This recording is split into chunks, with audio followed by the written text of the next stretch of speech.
I buried my father's body in the backyard that night, the shovel biting into the frozen Kentucky soil like it was payback for every lie he'd shoveled my way. No one knew, not the cops who wrote off his disappearance as another deadbeat dad vanishing into the ether, not my screaming mother who accused me of chasing him off with my ungrateful attitude, and sure as hell not my golden boy brother Ethan, who smirked from the sidelines like he'd scripted the whole damn tragedy.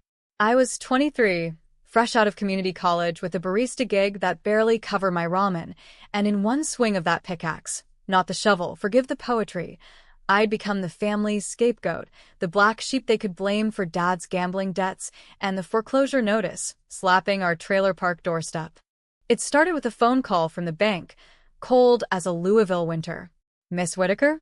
Your father's defaulted on the mortgage. Eviction in 30 days.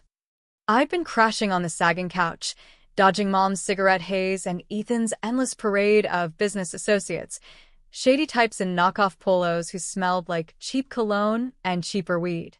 Dad? He was a ghost even when he was there, holed up in the garage tinkering with engines he never fixed, pocketing cash from side jobs that left bloodstains on his knuckles. I'd covered for him once, twice, a dozen times, forged a signature on a loan app when I was 17, lied to the cops about that bar fight where he glassed a guy's face. He was defending me. I'd sobbed, 16 and stupid, while the real story rotted in my gut. Ethan had started it, high on whatever cocktail of pills he was peddling, and Dad took the fall to keep his boy's record clean. But that night, the night of the call, Dad came home reeking of bourbon and regret, waving a wad of crumpled 20s like it was salvation.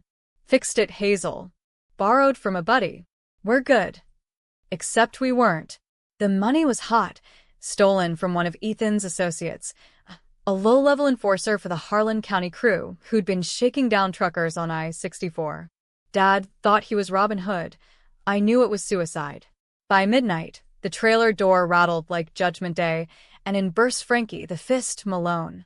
All tattoos and temper, with two goons who looked like they'd flunked out of anger management. Dad bolted for the back door, but Frankie was faster, pinning him against the fridge with a forearm like a crowbar. "Where's my cut, you thieving prick?"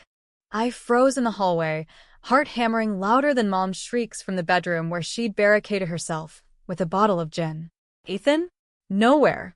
Slipped out the window like the snake he was, probably to call in favors from his college dropout network. It was me who grabbed the tire iron from the counter, me who swung it low, cracking Frankie's knee just enough to make him howl and loosen his grip. Dad scrambled up, but not before Frankie spat blood and snarled. "This ain't over. You Whitakers? You're all marked." They limped out, but the damage was done. Dad knew it. "Run, girl," he whispered later, packing a duffel in the garage. "Take the fall for me one last time. Tell him I skipped town with the cash. Ethan's got a future, don't ruin it." I should have said no. Should have let the bastard rot. But family, right? That toxic glue that binds you tighter than barbed wire. So I did. I confessed to the cops the next morning, falsely, tearfully, that I'd seen Dad packing up, mumbling about Vegas and a fresh start, the money tucked in his sock like contraband. They bought it, chalking it up to another Appalachian ghost story. "Mom?" She exploded. "You ungrateful bitch. He was finally turning things around, and you run your mouth." Ethan just nodded along, eyes gleaming like he'd dodged a bullet. By noon, my stuff was on the porch in black trash bags, jeans ripped at the knees, a dog-eared copy of To Kill a Mockingbird from high school English, and the locket Dad gave me when I was 10, engraved with Hazel, my spark. Spark this, I thought, as Mom hurled my boots after me. "Don't come back till you got something to offer, leech." Jobless, homeless, and hollowed out at 23. I hitchhiked to Lexington, crashing on a Greyhound to Cincinnati, then Detroit, anywhere the Rust Belt promised anonymity and odd jobs. Waitressed at a diner off I-75, slinging hash browns to truckers who tipped in quarters and compliments that curdled in my ears. Saved every dime, enrolled in night classes at Wayne State for accounting, numbers didn't lie like people did. By 25, I had an internship at a mid-tier firm, crunching ledgers for small businesses dodging IRS audits. It was steady, Soul-crushing work, but it paid for a studio apartment with peeling wallpaper and a fire escape view of the Ambassador Bridge. That's when the dreams started. Not the sweet ones. Nightmares of Dad's eyes, wide and pleading in the garage shadows, the glint of that pickaxe I'd hidden under the floorboards. I'd wake gasping, sheets twisted like nooses, whispering apologies to a grave no one knew existed. Buried him shallow, under the old oak where we'd hung swings as kids. No marker, just a whisper of fertilizer to speed the grass. Forgive me, I'd mutter to the ceiling cracks in Detroit. But forgiveness? That was for suckers. Revenge brewed slow, like bourbon in charred oak barrels, dark, smoky, and twice as potent. 5 years ground by in a blur of spreadsheets and solitude. I climbed, junior analyst to senior, then poached by a Chicago headhunter for a real estate firm specializing in foreclosures. Irony? Delicious. By 28, I had a signing bonus fat enough to buy my first property, a fixer-upper in a forgotten corner of Gary, Indiana, the kind of steel town relic with creaky floors and ghosts in the attic. But it was mine. Paid cash, no mortgage chains. I poured sweat into it, gutted the kitchen, sanded the oak trim, planted a garden out back that bloomed defiant against the industrial haze. It wasn't a mansion, just a 2-story craftsman with a wraparound porch and a view of Lake Michigan on clear days, but it was home. My fortress. Then, on a muggy July evening in 2025, as cicadas screamed like sirens, the doorbell rang. I was elbow-deep in paint thinner, restoring a banister, when I wiped my hands and cracked the door. There they stood. Mom, frielier than I remembered, her once teased hair limp and gray, Ethan, broader now, in a cheap suit that screamed used car salesman, and trailing behind, like a bad sequel, Aunt Rita, Mom's sister, the family lawyer who'd always played favorites. Hazel. Mom croaked, eyes darting past me into the foyer, like she owned the place. Baby girl, we need to talk. I should have slammed the door. Should have called the cops on these porch pirates. But the hook in my gut twisted, curiosity, or maybe that old, stupid loyalty.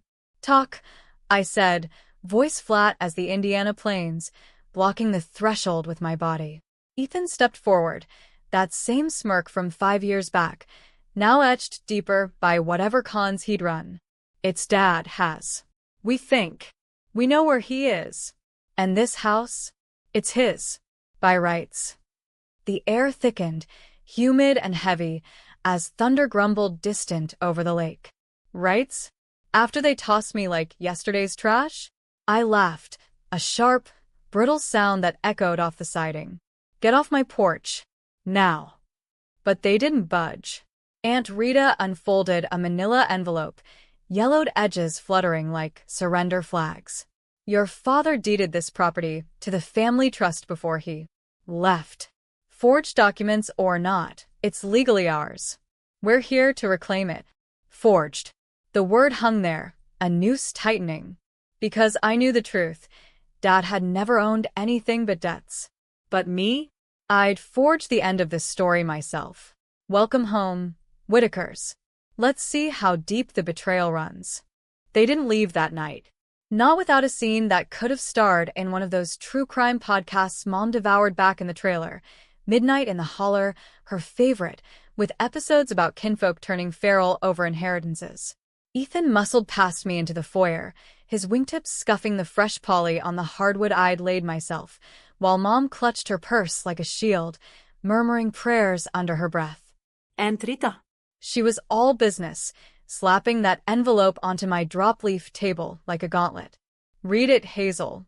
Section 7B. Contingent ownership reverts to the Whitaker heirs upon the principal's death or incapacity. Your father's been declared. Presumed deceased by the county clerk. Presumed deceased. The words slithered over my skin like pond scum.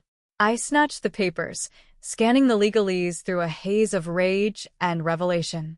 Dates jumbled, backdated to 19, signatures that looped too neatly, witnesses listed as J. Doe, and some notary from Harlan who'd probably lost his license to moonshine.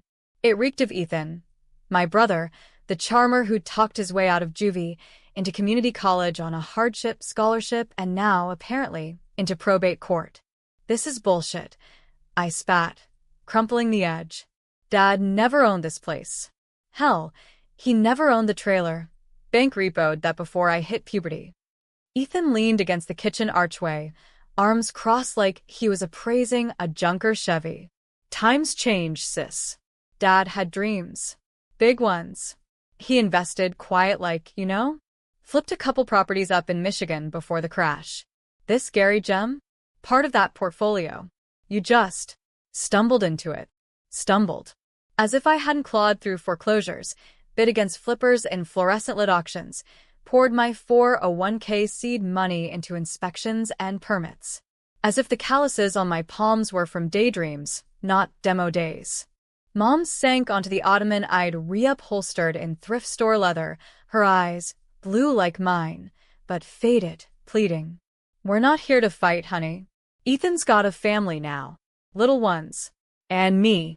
The cancer came back. Chemo's eating us alive.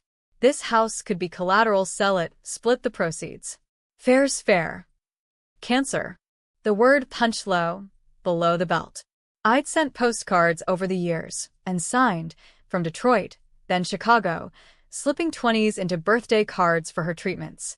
Never a reply. Now this? Emotional blackmail served with a side of forgery. I paced the living room, the floorboards groaning under my socks, each creak a reminder of the sweat equity I'd sunk in. Outside, the rain started in earnest, drumming the roof like impatient fingers. Aunt Rita cleared her throat, her pearl necklace clicking like dice. Legally, Hazel, you're squatting. Eviction proceedings start Monday if you don't vacate. But family's family. Sign over quietly, and we'll cut you 10%. Out of respect. Respect. The joke curdled in my throat. I thought of the grave under the oak.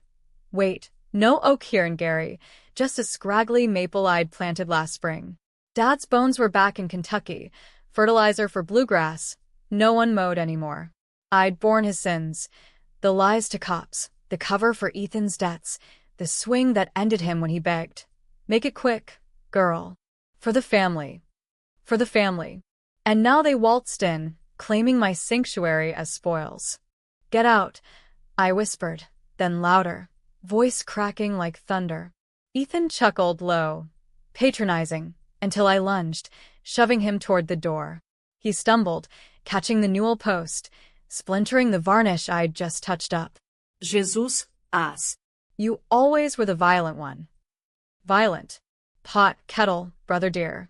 Mom wailed, clutching Aunt Rita, who was already dialing her cell, probably the sheriff's non-emergency line for disorderly conduct. They left with threats hanging like storm clouds, paper served by dawn, locks changed by week's end.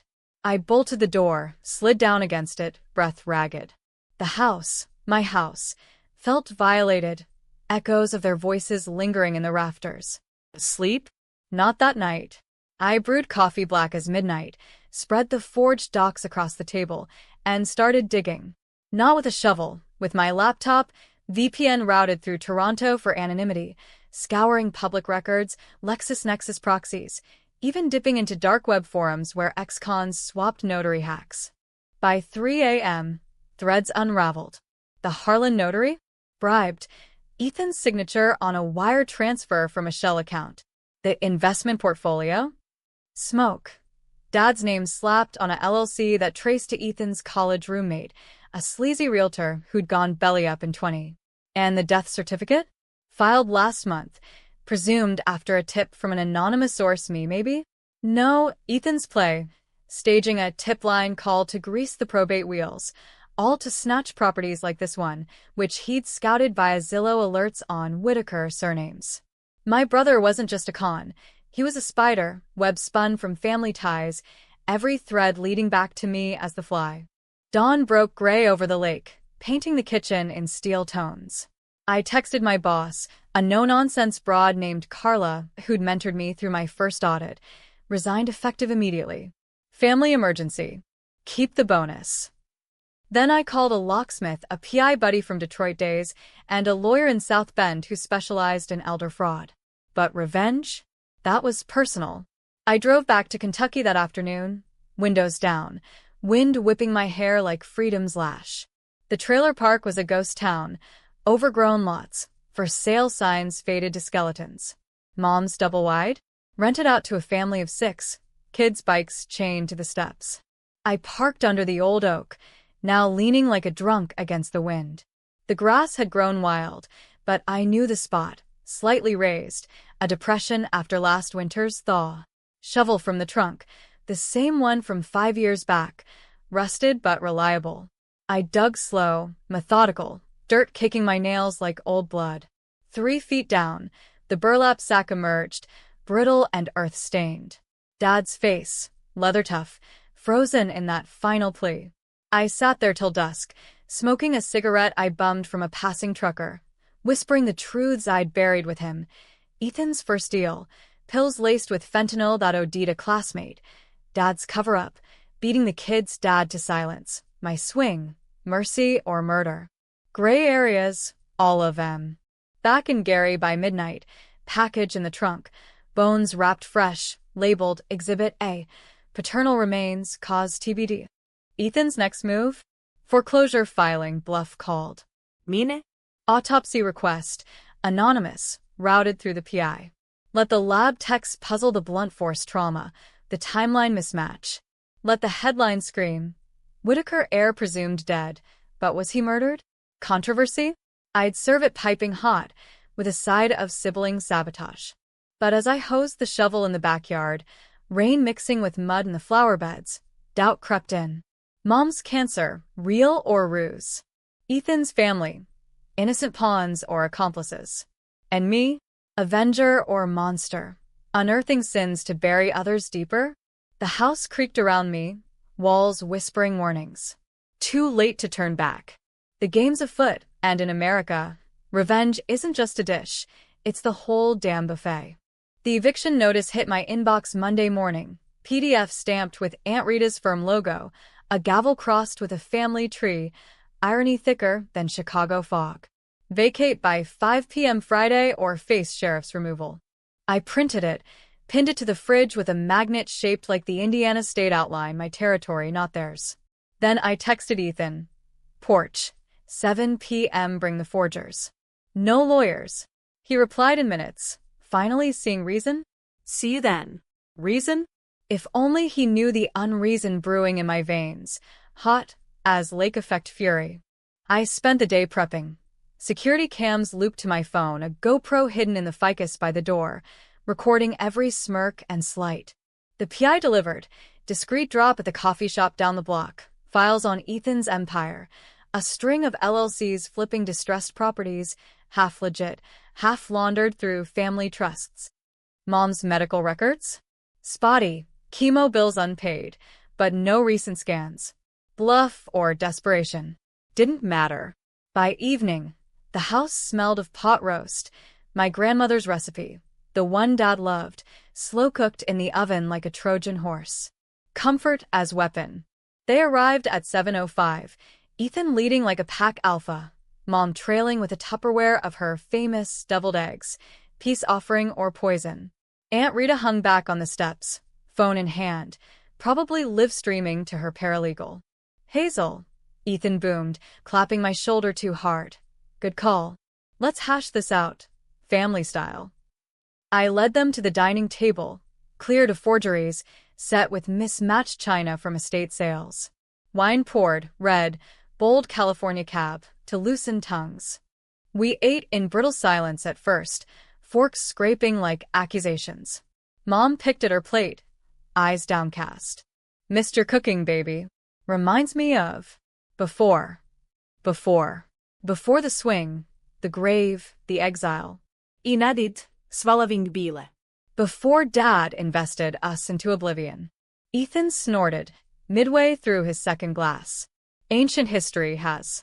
Dad was a visionary, saw the real estate boom coming. You were always too grounded, stuck in the mud. Grounded. The word ignited something primal. I set my fork down, deliberate. Visionary enough to deed this house to a trust he never funded? Signatures that match yours, Ethan, from that notary you bought off in 21. His fork paused, midair, then clattered. Mom gasped hand to mouth. Aunt Rita straightened, pearls clicking. Speculation, Miss Whitaker. Prove it. I smiled, slow, sharp as the autopsy's scalpel. Proof's in the mail, Rita. To the DA, the Gary Gazette, even that midnight in the holler pod Mom loves. Dad's not presumed dead. He's confirmed, blunt force 5 years back. And the weapon? Traced to our trailer. Yours, Ethan. The tire iron you lost after that bar fight you started. The room imploded. Ethan surged up, chair toppling, face purpling like overripe tomatoes. You lying bitch. You killed him.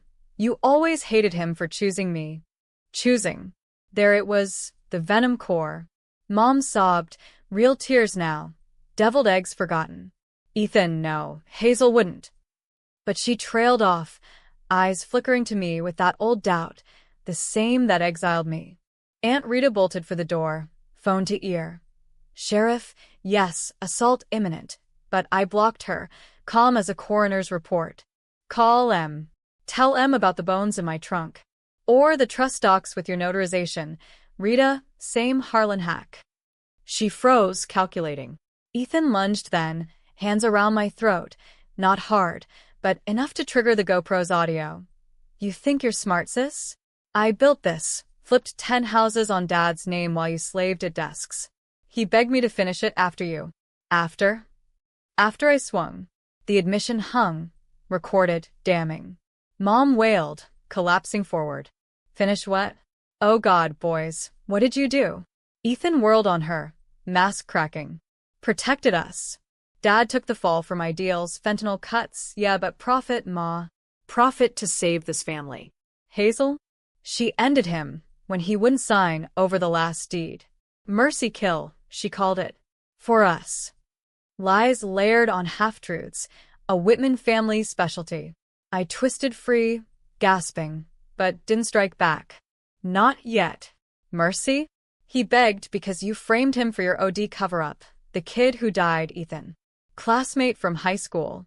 Dad beat the father to shut him up, then you pinned the debts on him. I covered, lied, forged, buried. And you? You profited. The climax crested like a Great Lakes squall, shouts overlapping, Mom hyperventilating into a napkin, Aunt Rita dialing 911 in whispers. Ethan grabbed the wine bottle, smashed it on the table's edge, jagged neck glinting. You want war? Fine. This house is mine, Dad's last gift. He advanced, but sirens wailed distant. Rita's call, or neighbors peeking through blinds. In that split second, choices fractured. Swing the chair, end it like Dad, or let the law unravel us all. I stepped back, hands up. It's yours, Ethan. Sign the papers yourself, in court, with the DA watching. Dad's autopsy hits tomorrow. Trauma matches your lost iron. Your flips? Money laundered through Mom's treatments. And the trust? Dissolved when fraud's proven. His eyes, Dad's eyes, widened, bottle lowering. Mom clutched my arm, whispering, "Forgive us, Hazel. We were scared." Scared. The great equalizer. Cops burst through minutes later, Gary PD, burly and bored, cuffing Ethan for assault, Rita for obstruction pending review. Mom? They let her stay, sedated by paramedics. As they hauled my brother out, spitting curses. You'll rot for this, you jealous cunt. I felt no triumph. Just the hollow ring of revelation. We'd all swung the axe, in our ways. Me, the exile turned avenger. Ethan, the schemer devouring his tail. Mom, the enabler blind to the blood. Weeks blurred. Trials in Hammond Courthouse. Headlines screaming family feud turns fatal. Indiana woman exhumes dark secrets. The house. Mine, cleared by forensic accounting. My purchase legit. Their claim evaporated like morning mist. Mom moved in temporarily. Chemo chair in the guest room. Our talks late-night marathons of apologies and anecdotes. He loved you most, Hazel. Always said you had the spine. Ethan? 15 to life for manslaughter. His, not mine. The OD cover-up cracked wide, plus fraud counts stacking like Jenga. But the twist? In his cell, he sent a letter, smuggled via a guard's cousin, postmarked Harlan. You win the house, sis. But Dad? He didn't beg you to swing. He confessed, the kid's death was my push. But the beating? His choice. To protect me. And the deed he signed? Real, hid it in the locket you kept. Check the engraving back. I did, under magnification. Micro-etched coordinates to a safety deposit box in Louisville. Inside, the original deed, to this house, gifted to me alone, dated the day before. For Hazel, my spark. Light the way. Tears then, hot and unbidden. Victory? Pyrrhic. Ide Evangel Liechtenstein. Buria trut. Mom passed that winter, peaceful. In the bed I'd made her up with fresh linens. I sold nothing, planted bulbs under the maple. Daffodils, resilient as Appalachia. Readers debated online. Was she hero or killer? Enabler or victim? Splitting into camps like a fractured nation. Me? I walk the porch at dusk, rain or shine, wondering if revenge mends or just digs deeper graves. In America, where family ties bind like barbed wire and dreams die in foreclosures, maybe the real twist is there are no winners. Just survivors, scarred and sparking, waiting for the next storm.